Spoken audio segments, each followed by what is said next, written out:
You scroll through your phone on a Friday afternoon, everyone posting their packed weekend plans: brunch at 10, yoga at noon, birthday party at 3, dinner at 7, another event at 9. Your calendar sits empty and you feel it. That twinge, like you're doing it wrong, like you're missing out. But here's what nobody talks about. The people who keep their weekends blank aren't lazy, they're not antisocial, they're not depressed.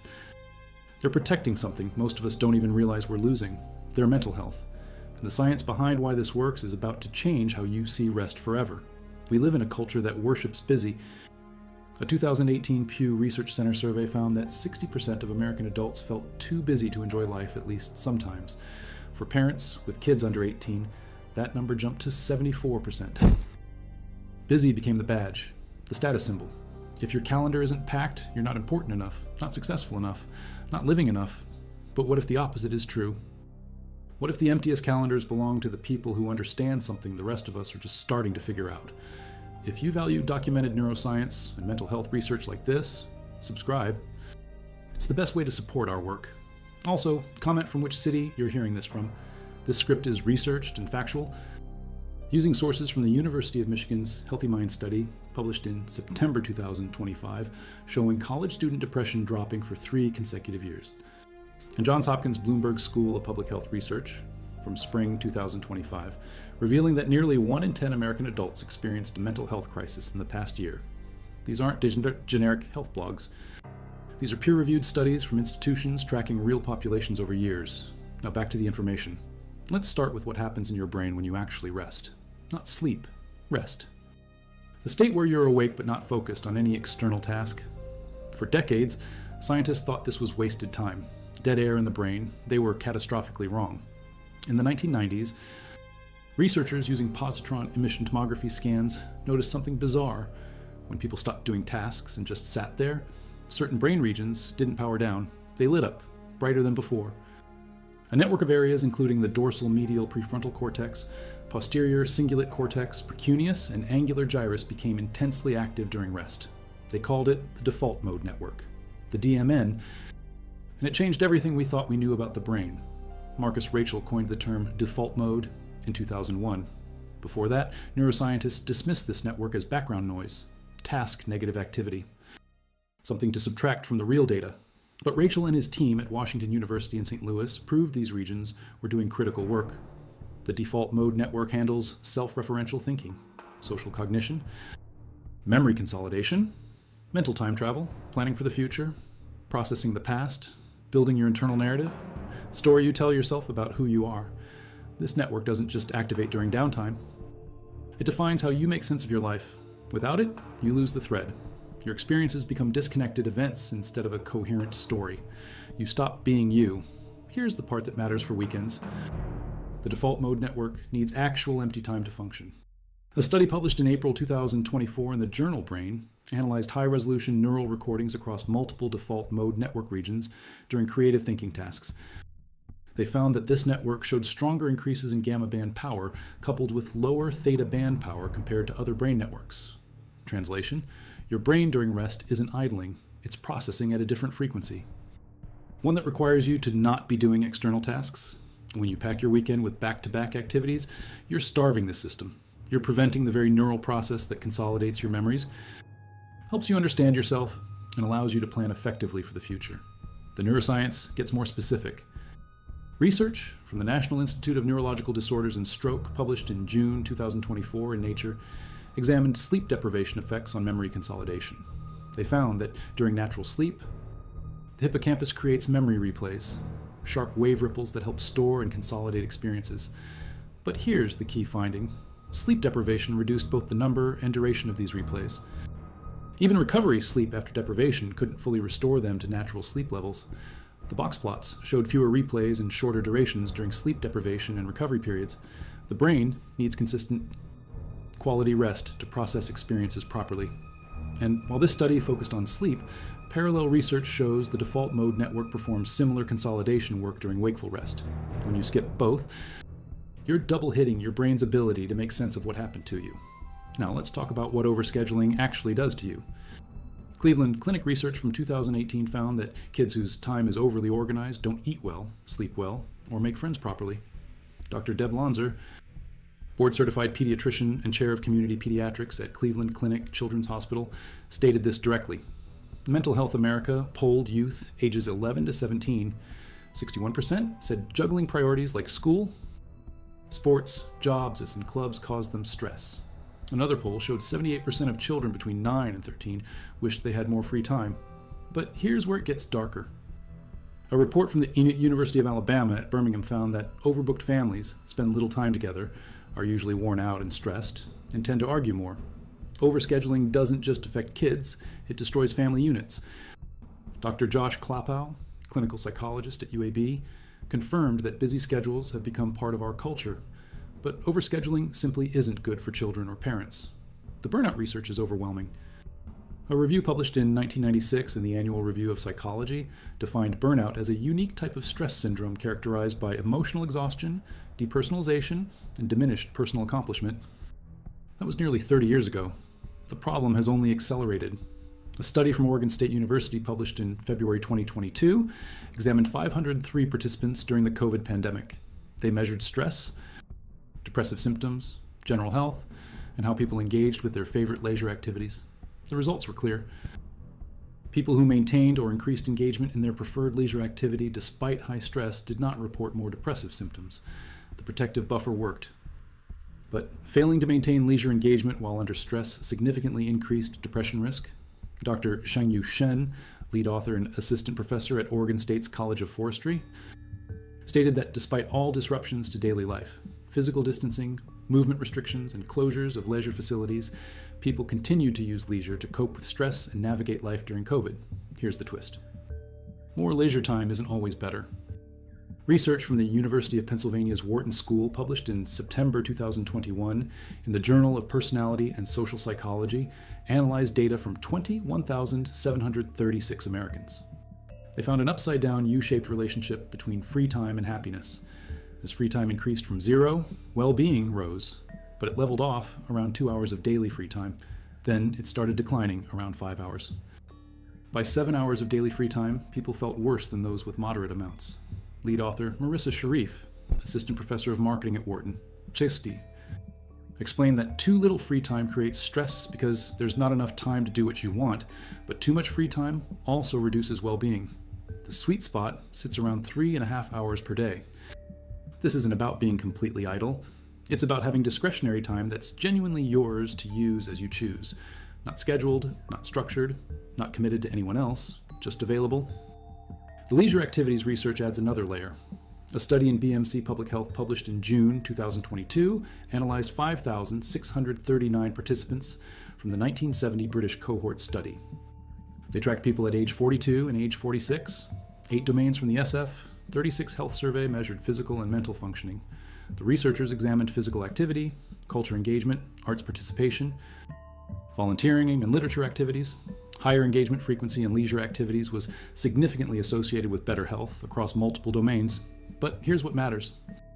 Different types of leisure activities had differential associations with health. Physical activity, culture engagement, and volunteering showed stronger links to better outcomes than passive activities. And the frequency of engagement mattered more than just doing the activity occasionally. High engagement meant consistent, regular participation. People who engaged frequently in multiple types of leisure activities showed the best health outcomes. This wasn't about one perfect weekend activity. It was about sustained patterns of diverse leisure engagement over time. Now we hit the structure problem. A study published in the Journal of Occupational Health Psychology examined 406 participants, including unemployed individuals, employed workers, and homemakers.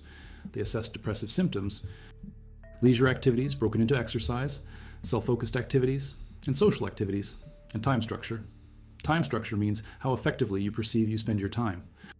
Higher time structure links to better mental and physical health outcomes. The results showed that time structure fully mediated the relationship between leisure activities and depressive symptoms for unemployed individuals. Partially mediated for employed and homemakers. Translation: leisure activities improve mental health, specifically by giving people a sense of spending their time effectively. For unemployed people especially, this was the entire mechanism. Social leisure activities that provide daily structure worked best as low-cost interventions for this population. The research team published this in BMJ Open in July 2017, but time structure cuts both ways. A Czech study during the spring 2020 COVID lockdown examined how adolescents spent leisure time and its connection to mental well-being. They surveyed thousands of students during school closures in May 2020. The perceived amount of leisure time was the strongest predictor for adolescent mental well-being during lockdown. When young people suddenly had more discretionary time due to lockdown measures, those who perceived this as increased leisure time showed better mental well-being.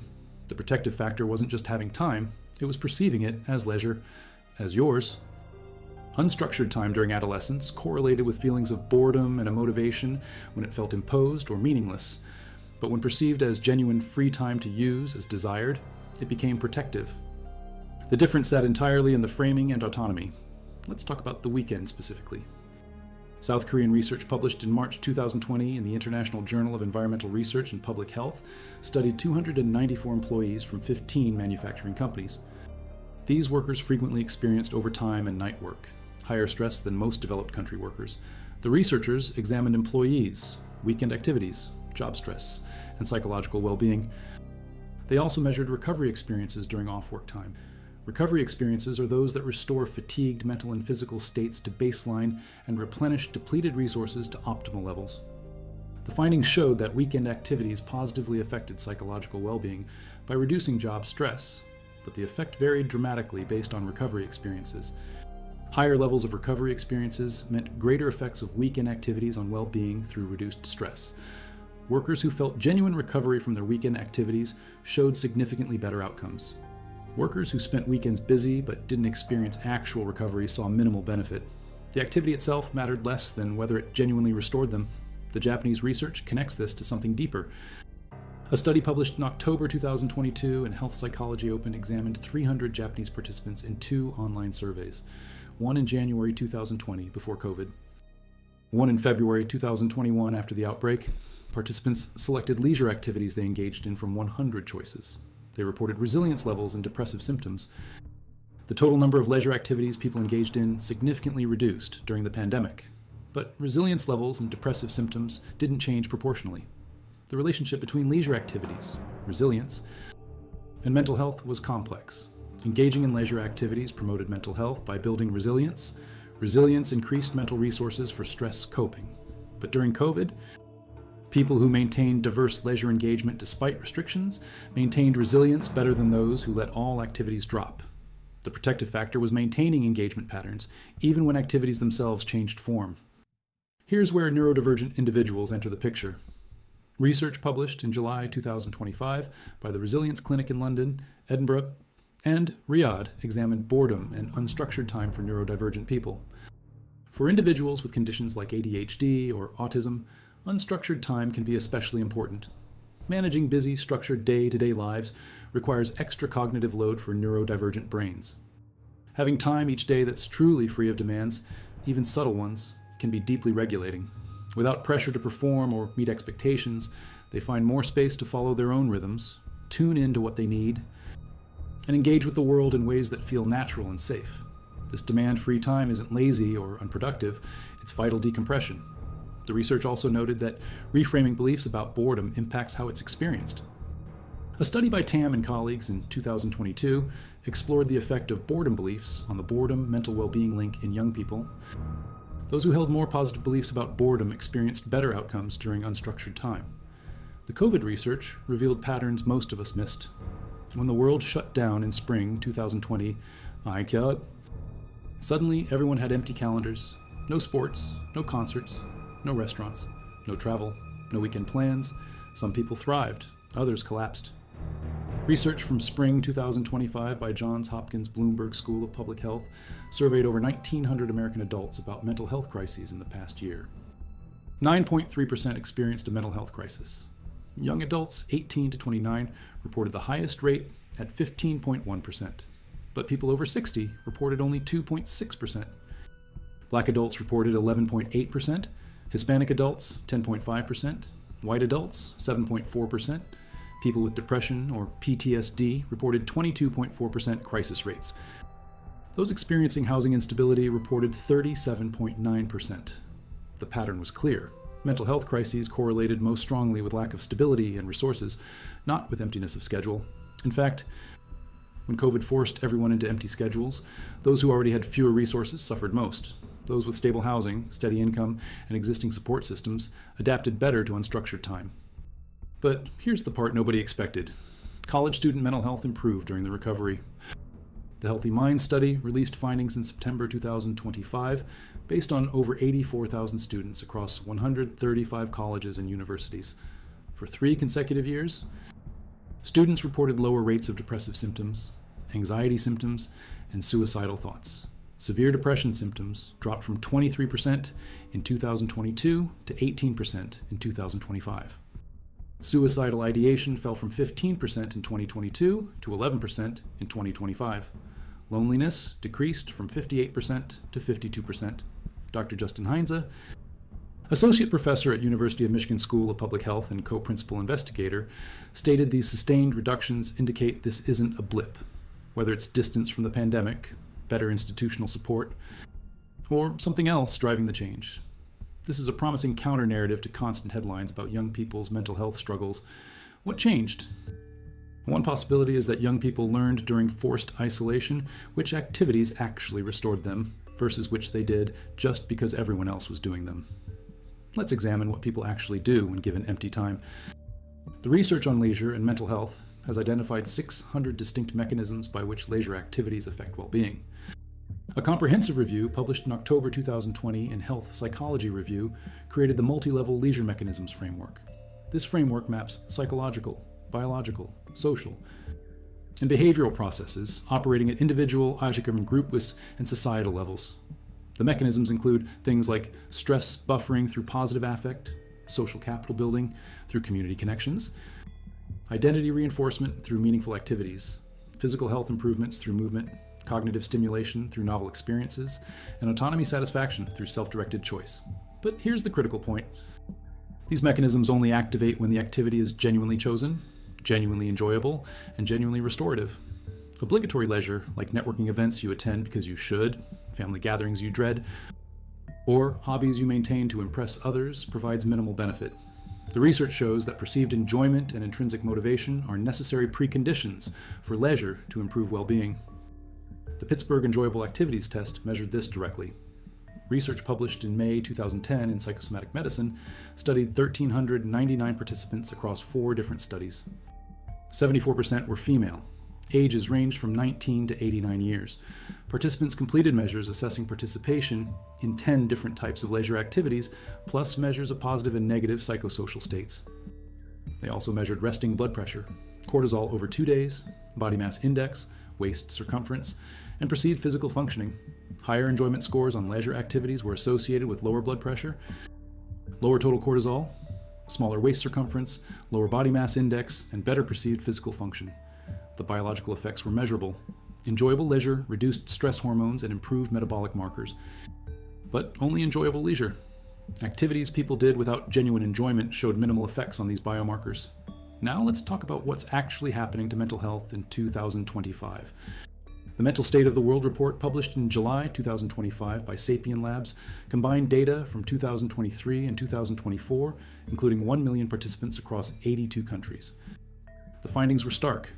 Mental health and well-being continues to linger without signs of recovery. The global internet-enabled population is just managing to navigate life's challenges and function productively. Little changed in 2024 compared to 2023. The most alarming trend was progressively diminished mind health and well-being among younger generations. Each younger generation experienced a steeper drop in mind health during pandemic years.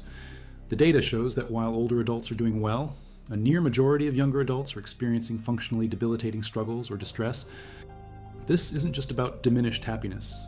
It's about core mental functions necessary for daily life: mood and outlook, social self, adaptability and resilience, drive and motivation, cognition, mind-body connection, all declining in younger populations globally.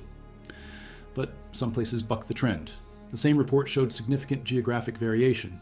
Some regions maintained better mental health than others. The factors that protected populations included stable social structures, access to nature, strong community bonds, and importantly, cultural acceptance of rest and leisure. Countries with work cultures that prioritize time off, family time, and unstructured leisure showed better mental health outcomes than countries glorifying constant productivity. The research couldn't establish pure causation, but the correlations were strong and consistent across multiple datasets. Here's what happens in your brain when you don't rest. A study published in March 2025 examining ADHD and cognitive function found links between reduced change in activity levels between rest and wake phases and increased depression, mood instability, and neuroticism. People whose brains can't properly shift into rest mode experience worse mental health outcomes. The sleep circadian interface research from the University of Bristol, published in 2024, found that genetic predisposition toward reduced activity variation between rest and wake phases increased likelihood of mood disorders. Population-level surveys showed self-reported time outdoors was associated with lower probability of mood disorder.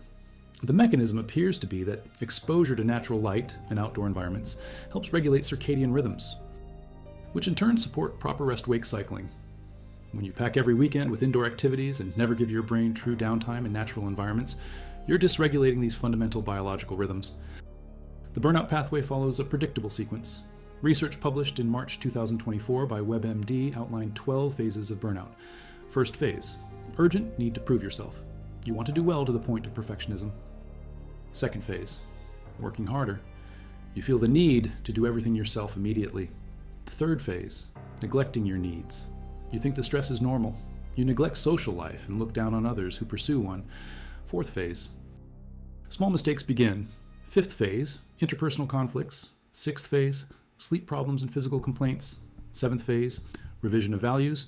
You see things differently and become insensitive to others. Friends and family become secondary to goals. Eighth phase: denial. Ninth phase: bitterness and cynicism. You cut yourself off from others, becoming impatient, intolerant, angry. 10th phase: inner emptiness.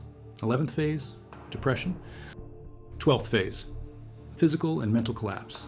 The progression is measurable and consistent across populations, and the research is clear. Burnout builds over time from chronic stress at work or other areas, making it difficult to manage responsibilities. The fix isn't complicated in theory, harder in practice. Research published in June 2025 by Positive Psychology outlined 20 strategies to prevent workplace burnout, but several apply directly to weekend scheduling. Establish clear boundaries between work and personal time.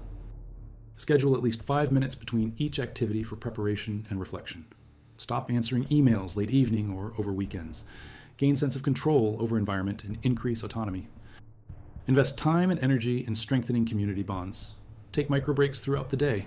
Don't push all recovery to weekends. Allow time for activities that nourish body, mind, and soul. Ensure adequate sleep. Set limits on work hours and learn to say no. The research emphasizes that reactive burnout management after symptoms appear is far less effective than proactive boundary setting before burnout develops. Waiting until you crash to fix the problem means a much longer recovery period. Now here's the data that changes everything. A prospective study published in September 2021 analyzed whether too much free time could harm mental well-being. Researchers examined American time use survey data from 2012 and 2013. 21,736 Americans provided detailed accounts of what they did during the previous 24 hours and reported on sense of well-being. Initially, as free time increased, well-being rose, but it leveled off at approximately 2 hours per day, started declining around 5 hours. The researchers then performed experiments with 2,250 participants recruited online. Participants were randomly assigned to imagine having 15 minutes, 3.5 hours, or 7 hours of free time per day for at least 6 months. Those imagining moderate free time reported highest well-being. Those imagining 7 hours per day felt worse. The mechanism appears to be that excessive unstructured time without purpose or productivity creates sense of meaninglessness. But here's the key finding that most coverage missed. The decline only occurred when free time lacked sense of purpose. When researchers primed participants to imagine using 7 hours per day for productive activities they chose, well-being remained high. The problem wasn't having empty time. It was having empty time that felt imposed or meaningless. Now let's get specific about what works. Research on time structure, published in the Journal of Occupational Health Psychology, examined 5 facets: sense of purpose, structured routine, present orientation, effective organization, persistence. With exception of a small number of studies, most research hasn't examined individual contributions of each facet. They're only weakly correlated with each other. Different combinations provide different benefits for different people. Someone might need strong, structured routine but low present orientation. Another person might need high sense of purpose, but flexible routine. The research suggests matching time structure approach to individual personality and circumstances. But across all types, some level of time structure consistently improves well-being. Complete absence of structure correlates with worse outcomes. Complete rigidity of structure also correlates with worse outcomes. The optimal zone is personalized structure with built-in flexibility. The weekend specifically functions as reset button. Employees. Woolwit's weekend activities research from South Korea found that weekend activities reduce job stress, which improves psychological well-being, but only when recovery experiences are high. Recovery experiences include psychological detachment from work, relaxation, mastery experiences where you improve at something, and control over how you spend your time. Weekend activities that provide these 4 types of recovery experiences create the strongest benefits. Activities that fail to provide them show minimal benefit regardless of how many you do. A weekend packed with obligations that don't allow psychological detachment, don't feel relaxing, don't build mastery, and don't give you control offers little recovery. An empty weekend where you consciously choose to detach, relax, engage in activities you're improving at TR and maintain full control over your time provides maximum recovery. The emptiness isn't the point. The intentional recovery design is the point. Now let's talk about the people who get this right. They're not famous, no TED Talks, no best-selling books, just people who figured out that keeping weekends empty wasn't lazy, it was strategic. They're teachers who stop accepting Sunday evening dinner invitations, because Sunday evenings need to be protected, preparation time for Monday. They're parents who stopped signing kids up for every available activity, and instead hold one weekend morning per week as completely unscheduled family time. They're software developers who turned off weekend Slack notifications and established hard boundaries that were questions, wait until Monday. They're nurses who, after years of burnout, realized that recovery between shifts required actual rest, not more obligations.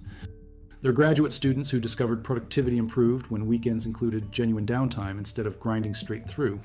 They're therapists who recognized that to hold space for others all week, they needed to hold space for themselves on weekends. These people share common traits. First, they've usually experienced burnout or close to it. They learned the hard way that unsustainable pace eventually breaks you. Second, they're comfortable saying no. They've accepted that declining invitations isn't rude, it's self-preservation. Third, they've rejected the idea that worth equals productivity. They know their value doesn't depend on having the most impressive calendar. Fourth, they've identified what actually restores them versus what just fills time. They know the difference between genuine leisure and performative leisure. Fifth, they've built routines that protect their boundaries. They don't negotiate these boundaries based on each week's demands. The boundaries are fixed. The activities inside them vary. The science supports everything they're doing. Research on leisure activities and mental health published in June 2022 in BMC Public Health tracked 5,639 people over 4 years from age 42 to 46. Frequency of leisure engagement showed strong associations with health across 8 domains: general health, vitality, bodily pain, social functioning, physical functioning, mental health, role limitations due to emotional problems, role limitations due to physical problems, higher engagement frequency in culture, arts, physical activity, volunteering, and literature activities predicted better outcomes in most domains at age 46, even controlling for baseline health at age 42. The perspective design meant researchers could rule out reverse causation. It wasn't that healthier people happened to do more leisure. Leisure engagement predicted future health improvements. The mechanisms included both direct effects like physical benefits from exercise and indirect effects like social capital from group activities. But across all types, consistency mattered more than intensity. People who engaged regularly at moderate levels showed better outcomes than people who engaged rarely at high intensity. Let's address the obvious concern. What about social connection? Isn't isolating yourself on weekends harmful? The research says it depends entirely on whether you're truly isolating or whether you're being selective. A study published in Mental Health America, data from 2017 to 2018, found that social leisure activities, providing sense of daily structure, may be particularly promising as low-cost interventions. Social connection remains important for mental health, but quality matters more than quantity. The research on leisure and well-being consistently shows that enjoying activities with close friends or family provides more benefit than attending large events with acquaintances.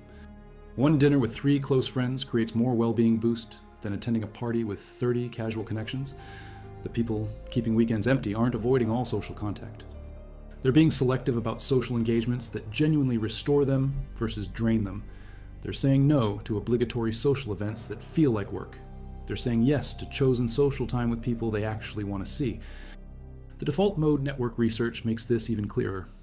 Social cognition is one of the core functions of the DMN: theory of mind, perspective taking, understanding others, mental states. These processes require the DMN to be active and healthy. When you never give your DMN space to function because you're constantly engaged in external tasks, your social cognition actually suffers. You become worse at understanding others, not better. The empty weekend that includes genuine downtime where your DMN can process social information makes you more socially capable when you do engage. You show up to social events with more capacity for genuine connection instead of running on empty and just going through motions. Here's what the transition looks like in practice. You start by identifying one weekend per month where you decline all non-essential invitations. You tell people honestly that you're protecting rest time. Most people understand, some don't. That's their problem. You use that weekend to notice what you actually want to do, not what you think you should do, what genuinely sounds restoring. Maybe it's reading for 6 hours, maybe it's cooking an elaborate meal, maybe it's going for a long walk. Maybe it's absolutely nothing. You give yourself permission to be unproductive. You notice the discomfort that brings up, the guilt, the FOMO, the voice saying you're wasting time. You sit with that discomfort instead of immediately filling the space. You discover that after a few hours, the discomfort usually fades. What emerges underneath is something like relief, or curiosity, or energy you forgot you had. Then you notice Monday morning how you feel, whether you're actually restored or whether the empty weekend just felt empty. If you're restored, you expand it. 2 weekends per month, then 3. Eventually you establish that Saturdays are completely unscheduled except for things you actively choose. Sundays might have some planned activities, but nothing obligatory. You build in buffer time between anything you do commit to. You stop scheduling things back to back.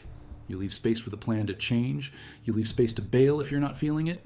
You stop optimizing every moment. You start protecting the emptiness itself as valuable. The resistance you'll face is cultural. America specifically has a terrible relationship with rest. The Puritan work ethic evolved into hustle culture, evolved into optimize everything culture. Rest is seen as earned reward for productivity, not as necessary human need. People will question your empty weekends. They'll assume you're depressed, or lazy, or antisocial, or going through something. They can't compute that someone would choose emptiness in a world offering infinite options for filling time. Your job isn't to convince them. Your job is to protect your own mental health. Let them think what they want. The research is on your side. Let's look at the broader implications. If empty weekends protect mental health, what does that mean for how we structure society? The 40-hour work week? 5 days on 2 days off model assumes weekends are sufficient recovery time. But if most people are filling weekends with obligations, errands, social commitments, and catch-up work, then the actual recovery time is close to 0. The research on burnout and recovery suggests this model is failing. People aren't recovering. They're accumulating stress week after week until something breaks. The college students whose mental health is improving might be canary in coal mine. They're a generation that experienced forced pause during COVID. They learned what genuine rest feels like because pandemic gave them no choice. Now that restrictions are gone, they're being more selective about what they commit to. They watch their parents, generation burnout. They're choosing differently. The disability justice movement has been saying this for decades. Rest is resistance. Refusing to produce constantly is political act in capitalism. Protecting your energy is necessary for survival in a world designed to extract it. The research finally catching up to what disabled activists have known. You can't pour from empty cup. You can't sustain infinite output. You can't optimize your way out of needing rest. The solution isn't better time management. It's less time being managed. It's emptiness, space, absence of obligation. The confidence to keep your weekend blank and know that's not just acceptable, it's necessary. Here's the reveal most people miss. The emptiness isn't the end point, it's the foundation. When you protect empty space in your calendar, you create conditions for genuine choice to emerge. You notice what you actually want versus what you think you should want. You reconnect with interests you forgot you had. You rediscover capacity for spontaneity. You build energy reserves that make you more present when you do engage socially or professionally. You stop running on fumes. The empty weekend becomes rich weekend, not despite the emptiness, but because of it. Because the space allows depth instead of constant surface level engagement. The neuroscience of creativity connects here. Research published in October 2024 in the journal Brain examined direct brain recordings during creative thinking tasks. The default mode network showed increased gamma band power during both mind-wandering and divergent thinking tasks. Divergent thinking is generating multiple possible solutions to open-ended problems.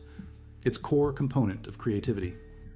The DMN enables this by allowing free association between different types of information stored across brain regions, but this only happens during rest, during unstructured time, when external demands aren't dominating attention. People who fill every weekend moment with structured activities are essentially preventing their brain from doing the neural work that produces creative insights. They're optimizing themselves into rigidity. The empty calendar isn't anti-productive, it's pre-productive. It's creating conditions for the kind of thinking that leads to breakthrough ideas. The memory consolidation piece matters even more than most realize. Research on hippocampal function and the default mode network shows overlap between brain regions active during memory tasks and DMN regions. The DMN helps retrieve and consolidate autobiographical memories. Your sense of who you are depends on being able to access and integrate your past experiences into coherent narrative. When you never rest, this consolidation work doesn't happen effectively. You accumulate experiences without processing them. Your life becomes a collection of events you participated in, but don't fully remember or understand. The empty weekend gives your brain time to take the week's experiences and weave them into your story, to make meaning from what happened, to learn from it, to prepare for next week based on what last week taught you. Without this processing time, you're just reacting over and over to the same patterns without ever learning from them. The sleep research adds urgency. The study from June 2024, showing that sleep deprivation reduces memory replay, even during recovery sleep, means you can't just catch up on rest later. The consolidation work that doesn't happen during natural rest cycles is partially lost. You can recover somewhat, but not completely. This means chronic underresting has cumulative effects you can't undo.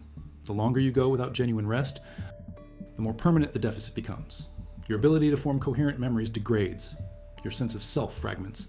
Your capacity to learn from experience diminishes. The empty weekend isn't optional luxury for optimal performance.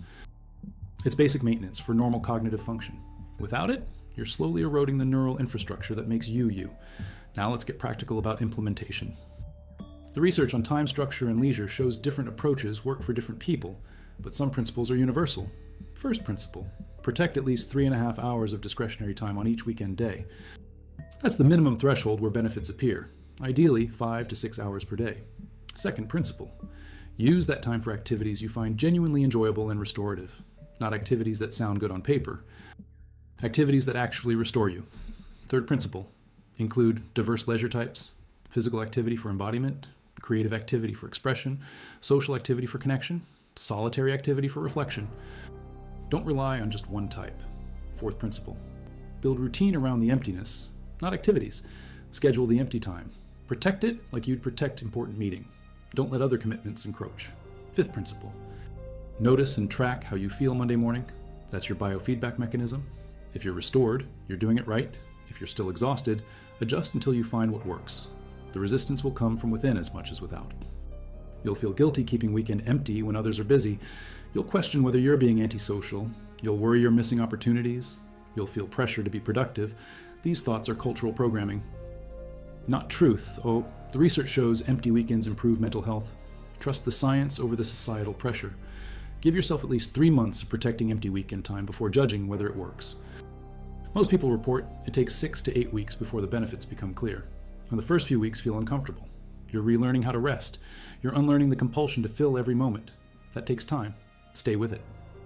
The people who've made this shift describe similar experiences. First few weekends feel weird, uncomfortable, like they should be doing something.